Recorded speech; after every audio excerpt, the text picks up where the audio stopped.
예, 그래서, 그리고 또 올해 바뀐 법들이 모성 보호에 대한 우리나라 출산율이 너무 저조하다 보니까 웬만하면 아이들을 키우는 그 어린아이들을 가진 부모님들은 좀 쉬어야 된다라는 것이 정부의 입장이에요. 그러다 보니까 이제 그러니까 출산한 본인에 대한 휴가뿐만 아니라 배우자까지 휴가를 줘라.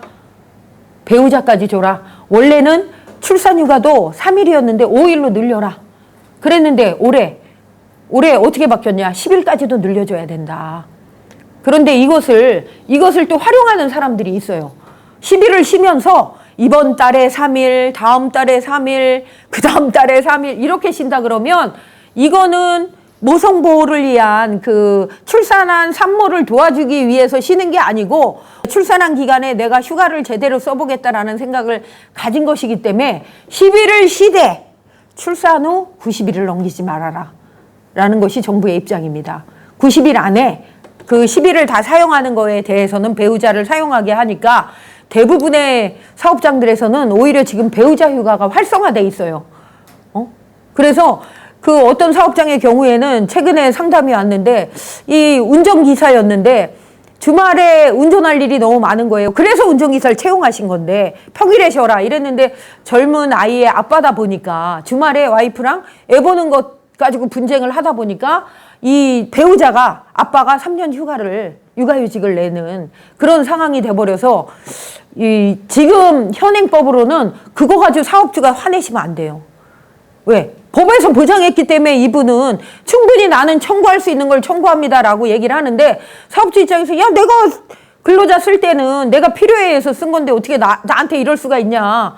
그 근무한 지도 한 6개월밖에 안 됐는데 어떻게 이럴 수가 있냐라고 생각하시면 안 되고 지금은 모성보호 차원에서 여자뿐만 아니라 출산한 여성뿐만 아니라 남자 배우자에게도 휴가를 줄 수 있는 제도가 확립되어 있구나. 그래서 우리가 휴가를 줄 수밖에 없다. 어쩔 수 없지만 휴가를 준다. 그리고 휴가를 주는 것이 사업주가 허락해야 될 일이다. 라고 알고 계시면 좋을 것 같습니다. 그 다음에 이제 아빠인 근로자들이 와서 이런 것들을 요구했을 때 관련 규정을 한 번 더 찾아보겠다. 그리고 취업규칙을 열어보세요. 왜? 취업규칙 안에 이 내용이 다 들어가줘야 되거든요.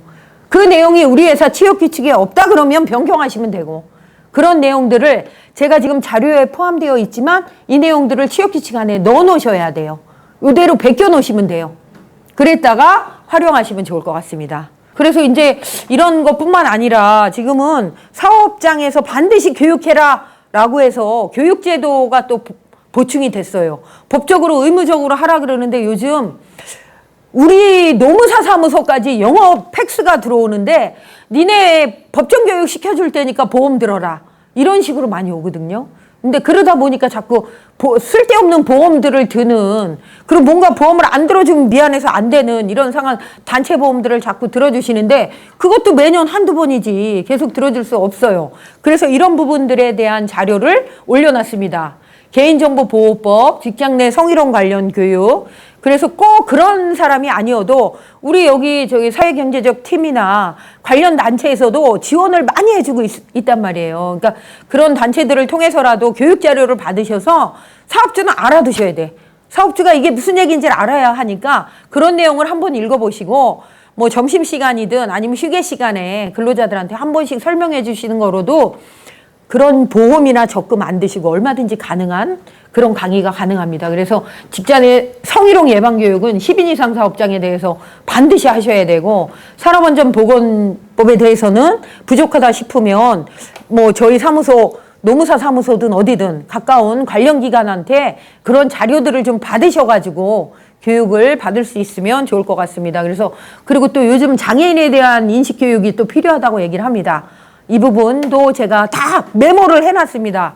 그리고 직장 내 괴롭힘에 대한 거, 성폭력이든 직장 내 괴롭힘이든 따돌림이든 이런 부분들에 대해서 전에는 그 근로자가 이상해라고 얘기하고 사업주도 그런 얘기를 쉽게 했었어요. 왜? 근로에 적응을 못하는 근로자들이 실제 있어요. 그런데 지금은 오히려 그 사람들이 고소고발을 하고 자기를 직장 따돌림을 했다 그러면 우리는 안 했다 그러는데 본인이 했다 그러면 한 거야. 응?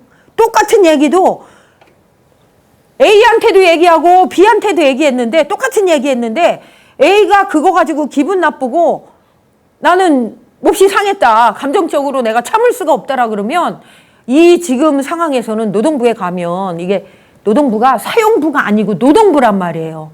근로자들 편을 들어주기 위한 단체라고 생각하셔야 돼. 내 편을 어디서 들어줘요? 여기 와서 얘기하세요. 예?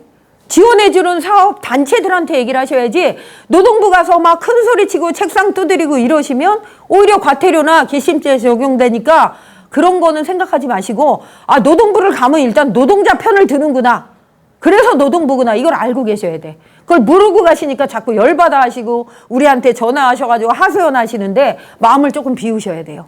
그래서 근로자들이 거기까지 가지 않게끔 내가 그런 의미에서 얘기한 것이 아니다. 우리 다 가족 같은 마음에서 똑같이 얘기했는데 기분 나쁘다면 미안하다. 내가 앞으로는 그런 단어 쓰는 거를 조심하겠다라고 근로자들하고 이런 가족적인 분위기나 민주적인 분위기를 이끌어 나가시는 게 필요하다는 겁니다. 제가 이 노무사 사무소를 굉장히 오래 기업들을 자문하다 보니까 그러니까 굉장히 연로하신 분들은 더 많이 열받아 하세요. 왜? 옛날에는 말만 하면 근로자들이 무조건 예스맨이었는데 어찌 감히 나한테 저렇게 대적을 할 수가 있냐. 내가 얼마나 자기한테 잘했는데 이런 얘기를 생각하시면 안 돼요. 요즘 사람들은 그런 얘기 하면 싫어해요.